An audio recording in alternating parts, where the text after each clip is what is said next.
नमस्कार दोस्तों, स्वागत है आपका हमारे चैनल में। दोस्तों, इस वीडियो में हम आपको बताने वाले हैं कि भारत निर्वाचन आयोग द्वारा जो एसआईआर चल रहा है उसका फॉर्म है गणना प्रपत्र, उसको किस तरीके से भरा जाता है। बहुत लोगों को कन्फ्यूजन क्रिएट हो रहा है और वह गलत फॉर्म भर ले रहे हैं। तो चलिए दोस्तों, आपको बिल्कुल सही तरीके से किस तरीके से फॉर्म भरा जाता है आपको लाइव बताते हैं। तो सबसे पहले दोस्तों यहाँ पर हम देख लेते हैं, ये हमारा सामने फॉर्म है। तो सबसे पहले यहाँ पर हमारा जो यहाँ पर सबसे ऊपर है तो यहाँ पर name and contact of BLO. सबसे पहले यहाँ पर नाम, बीएलओ का नाम और फोन नंबर दिया रहता है। उसके बाद यहाँ पर हमारी कुछ डिटेल्स भरी रहती हैं। ये दोस्तों मैंने प्राइवेसी की वजह से यहाँ पर ब्लर कर रखी हैं और इनको हटा दिया है। उसके बाद यहाँ पर एक क्यूआर कोड दिया रहता है और यहाँ पर आगे देखेंगे तो यहाँ पर हमारी फोटो दी रहती है और यहाँ पर एक कॉलम दिया है, यहाँ पर लिखा है वर्तमान फोटो चिपका है। तो सबसे पहले दोस्तों हमें यहाँ पर ये वाला कॉलम है जो हमारी लेटेस्ट फोटो है, सबसे पहले हमें एक लेटेस्ट फोटो इसमें चिपका देनी है। उसके बाद दोस्तों हम जब नीचे की साइड आएंगे तो यहाँ पर हमारे कुछ इस तरीके से ऑप्शन देखने को मिल जाएंगे। सबसे पहले यहाँ पर ऑप्शन आ गया है जन्म तिथि, दिन माह वर्ष। तो यहाँ पर दोस्तों क्या करना है, जो भी आपकी जन्म तिथि है सबसे पहले हम उसको लिख देंगे। जैसे कि मान लेते हैं इनकी जन्म तिथि है 1/1/2001 है, यानी कि दोस्तों 1 जनवरी 2001 है। तो सबसे पहले इसको हम भर देंगे। तो चलिए दोस्तों इसको भर देते हैं।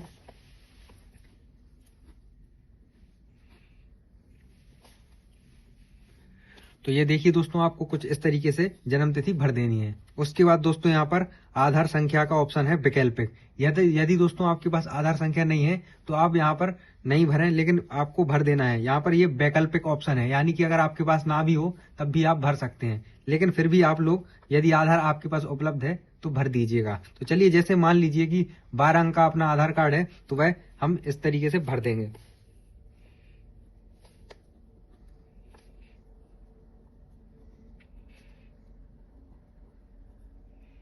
तो देखिए दोस्तों, कुछ इस तरीके से आप अपना आधार कार्ड संख्या भर देंगे 12 अंकों की। उसके बाद नीचे ऑप्शन आएंगे तो यहाँ पर मोबाइल नंबर वाला ऑप्शन दिख रहा है। तो यहाँ पर जो भी आपका मोबाइल नंबर है वह आप अपना मोबाइल नंबर भर देंगे। तो चलिए दोस्तों, आपको मैं भर के बताता हूँ।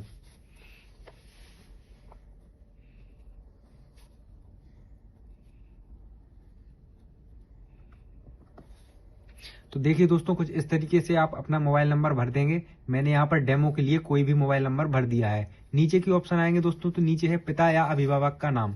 तो सबसे पहले दोस्तों जो भी जिसका भी फॉर्म भर रहे हैं तो आपको यहाँ पर अपने पिता का नाम भर देना है। यदि दोस्तों यहाँ पर यदि दोस्तों कोई अनाथ या दूसरे लोग भर रहे हैं तो यहाँ पर अभिभावक का नाम आता है तो आप ये भर देंगे। तो चलिए दोस्तों, यहाँ पर हम पिता का नाम में यहाँ पर भर देते हैं।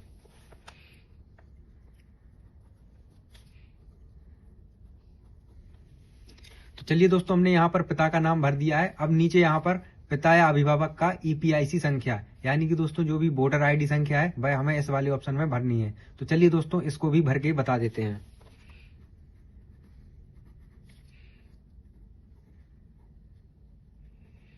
तो दोस्तों इस तरीके से आप अपनी जो भी वोटर आईडी संख्या है वह भर देंगे। नीचे आप आएंगे दोस्तों तो नीचे ऑप्शन है माता का नाम। तो यहाँ पर आपका जो भी माता का नाम है वह आप भर देंगे।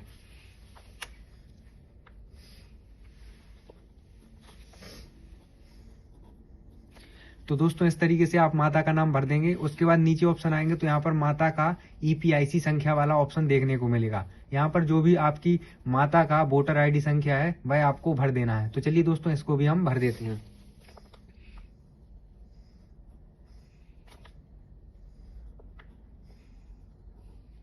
तो इस तरीके से आप अपना जो भी वोटर आईडी संख्या है अपनी माँ का वह भर देंगे। नीचे की ओर आएंगे दोस्तों तो यहाँ पर ऑप्शन है पति या पत्नी का नाम यदि लागू हो। यदि दोस्तों जिनका भी फॉर्म भर रहे हैं यदि वह शादीशुदा महिला है तो यहाँ पर पति का नाम भरना है, और यदि यह पुरुष का फॉर्म है तो यहाँ पर पत्नी का नाम भरना है। तो यह दोस्तों हम मान लीजिए डेमो के लिए महिला का फॉर्म भर रहे हैं तो यहाँ पर हमें अपना उनके जो भी पति हैं उनका नाम लिख देता है। तो चलिए दोस्तों, इसको लिख देते हैं।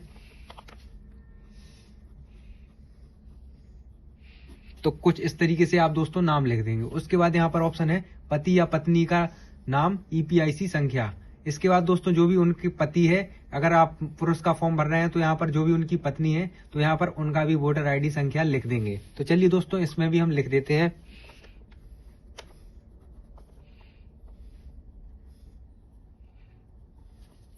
इस तरीके से भरने के बाद दोस्तों हम नीचे आ जाएंगे। सबसे कंफ्यूजिंग बात है यहाँ पर दोस्तों, जो लोग यहाँ पर समस्या का फेस कर रहे हैं। यहाँ पर ये दोनों कॉलम है दोस्तों, इन दोनों को भरने में लोगों को सबसे ज्यादा समस्या हो रही है। तो चलिए दोस्तों आपको इजीली तरीके से समझाते हैं कि आपको ये किस तरीके से भरना है। पहला यहाँ पर बॉक्स है, यहाँ पर लिखा है पिछले एसआईआर की मतदाता सूची में मतदाता का विवरण, और दूसरा बॉक्स है यहाँ पर पिछले कॉलम में दिए गए संबंधी का विवरण पिछले एसआईआर के अनुसार। तो यहाँ पर दोस्तों जो पहला वाला बॉक्स है ये केवल उन लोगों को भरना है जिनका 2003 की मतदाता सूची में नाम था। तो दोस्तों यदि आपका भी जिसका भी आप फॉर्म भर रहे हैं यदि उनका 2003 की मतदाता सूची में नाम है तो आपको ये वाला बॉक्स भरना है, ये वाला बॉक्स बिल्कुल भी नहीं भरना है। यदि दोस्तों 2003 की मतदाता सूची में नाम नहीं है तो आपको ये वाला बॉक्स नहीं भरना है, आपको केवल ये वाला बॉक्स भरना है। तो चलिए दोस्तों मैं ये वाला बॉक्स आपको सबसे पहले भर के बताता हूँ, उसके बाद ये वाला भी भर के बताऊंगा। तो मान लीजिए कि जिसका भी आप फॉर्म भर रहे हैं इनका 2003 की मतदाता सूची में नाम था। तो अगर आप जब भी फॉर्म ये वाला कॉलम भरेंगे 2003 की मतदाता सूची में नाम था, तो चलिए दोस्तों आप किस तरीके से भरेंगे। तो सबसे पहले यहाँ पर है निर्वाचक का नाम। तो जो भी 2003 में आपका नाम था मतदाता सूची में वह आप नाम भरेंगे। तो यहाँ पर मान लीजिए यहाँ पर मैं जो इनका फॉर्म भर रहा हूँ तो इनका नाम यहाँ पर निर्वाचक का नाम 2003 की लिस्ट में जो भी था वह हम भर देंगे। तो चलिए दोस्तों यहाँ पर लिख देते हैं।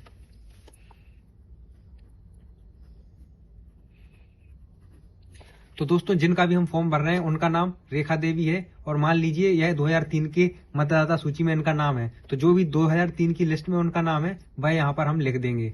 उसके बाद दोस्तों 2003 की लिस्ट में उनका जो भी वोटर आईडी संख्या है वह हम लिख देंगे। तो चलिए दोस्तों मान लीजिए इनका वोटर आईडी 2003 की संख्या में जो भी था वह हम इस तरीके से लिख देंगे। तो चलिए दोस्तों लिखते हैं।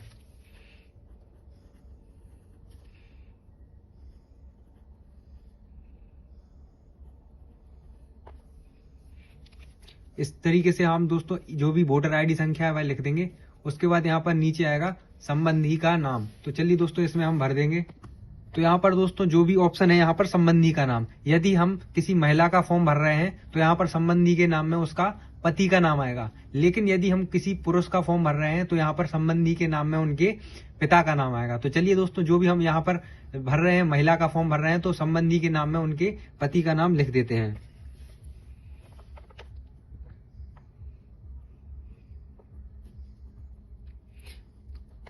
तो दोस्तों मान लीजिए कि इनके पति का नाम यहाँ पर अमन कुमार था, तो नीचे यहाँ पर संबंध वाले ऑप्शन में यहाँ पर पति लिख देंगे।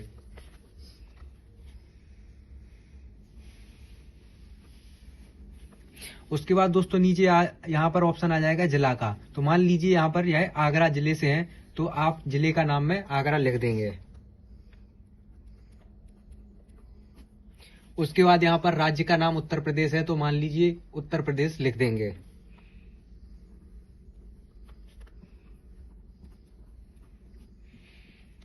उसके बाद नीचे ऑप्शन आएगा विधानसभा निर्वाचन क्षेत्र का नाम। तो दोस्तों जो भी विधानसभा क्षेत्र का नाम है सबसे पहले वह लिख देंगे।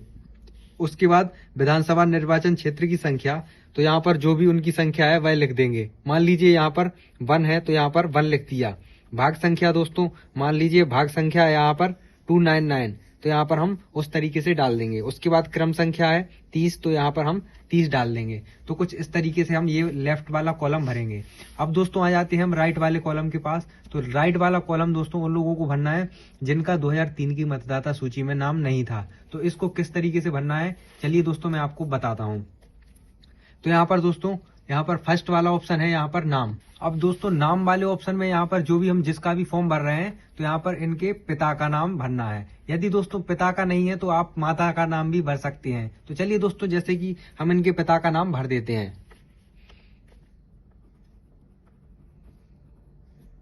तो यहाँ पर हमने इनके पिता का नाम भर दिया है। अब दोस्तों अब पिताजी का यहाँ पर EPIC संख्या भरनी है। तो दोस्तों यहाँ पर आप EPIC संख्या यानी कि वोटर आईडी संख्या भी भर देंगे।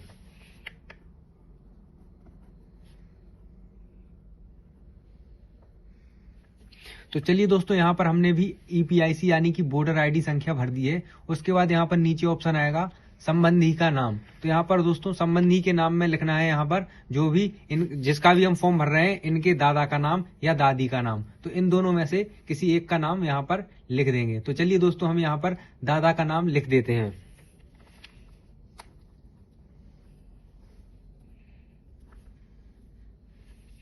अब यहाँ पर दोस्तों हमने दादा का नाम लिख दिया है। अब नीचे यहाँ पर संबंध वाला ऑप्शन आ जाएगा। तो यहाँ पर दोस्तों जो भी आप देखेंगे कि जो नाम ललित है वह नाम राम नरेश के यहाँ पर पुत्र हैं। तो यहाँ पर संबंध में यहाँ पर राम नरेश क्या है, पिता, तो यहाँ पर पिता आ जाएगा। तो चलिए दोस्तों इस तरीके से लिख देंगे। लेकिन यदि दोस्तों आपने यहाँ पर उनकी मम्मी का लिखा है तो यहाँ पर माता वाला संबंध आ जाएगा। तो चलिए दोस्तों यहाँ पर हमने पिता लिखा है तो पिता लिख देंगे। उसके बाद दोस्तों जो भी आपके मम्मी पापा का जिला है वह जिला लिख देना है। उसके बाद राज्य का नाम लिख देना है कि मान लीजिए यहाँ पर दोस्तों हम महिला का भर रहे हैं और ये यूपी में निवास कर रही हैं, पर दोस्तों यहाँ पर 2003 की लिस्ट में इनका नाम नहीं है। तो यहाँ पर जो भी हम विवरण भर रहे हैं, संबंधी का विवरण भर रहे हैं, तो उनके पिता का और दादा का यहाँ पर विवरण भर रहे हैं। तो यहाँ पर जो जिला और राज्य का नाम आएगा, ये जिस भी जिले में उनके माता पिता राज्य में निवास कर रहे हैं यह उस राज्य का विवरण आएगा। जैसे कि मान लीजिए कि यह इनके माता पिता मध्य प्रदेश में निवासी हैं, तो यहाँ और मध्य प्रदेश के इंदौर जिले में निवासी हैं, तो यहाँ पर जिले में भी इंदौर आएगा। तो दोस्तों यहाँ पर जो जिला वाला ऑप्शन है उसमें आप जो भी इनके माता पिता हैं वह जिस भी जिले में और राज्य में निवास कर रहे हैं तो यहाँ पर लिख देंगे। तो यहाँ पर मैंने यहाँ पर इंदौर बताया है तो यहाँ पर इंदौर लिख देंगे। उसके बाद यहाँ पर राज्य में मध्य प्रदेश लिख देंगे, जो भी आपका राज्य है। अब नीचे ऑप्शन है दोस्तों विधानसभा निर्वाचन क्षेत्र का नाम, तो ये भी आप दोस्तों लिख देंगे और निर्वाचन क्षेत्र की संख्या। तो चलिए दोस्तों ये भी मैं एक एग्जाम्पल के तौर पर लिख देता हूं। तो कुछ इस तरीके से दोस्तों आप अपना फॉर्म भरेंगे। अब नीचे की ओर ऑप्शन आएंगे दोस्तों, तो नीचे यहाँ पर ऑप्शन है मतदाता या किसी अन्य वयस्क पारिवारिक सदस्य के हस्ताक्षर, बाएं अंगूठे के निशान और तिथि सहित। तो यहाँ पर दोस्तों जो भी मतदाता है जिसका भी यह प्रपत्र भरा गया है तो यहाँ पर उनके साइन कराने हैं। और यहाँ पर दोस्तों यदि वह उनके साइन नहीं होते हैं तो आप फैमिली मेंबर में किसी के भी साइन करा सकते हैं जो भी 18 साल से ऊपर की उम्र का है। और उसमें दोस्तों आपको यह भी लिख देना है कि वह इनसे कोई भी कौन से रिश्ते में है। जैसे कि मान लीजिए जिसका भी फॉर्म भर रहे हैं उनके यहाँ पर बेटा 18 साल से ऊपर का है या बेटी है या कोई भी अन्य सदस्य है तो उनके साइन करा लेंगे और यहाँ पर रिश्ते में उनका लिख देंगे कि यह उनका पुत्र है। और नीचे यहाँ पर तिथि वाला ऑप्शन पर क्लिक, यहाँ पर जो तिथि वाला ऑप्शन है यहाँ पर उनमें डेट डाल देंगे। तो चलिए दोस्तों मैं एक एग्जाम्पल के तौर पे बता रहा हूँ कि यह मतदाता है उसी के साइन किस प्रकार होंगे।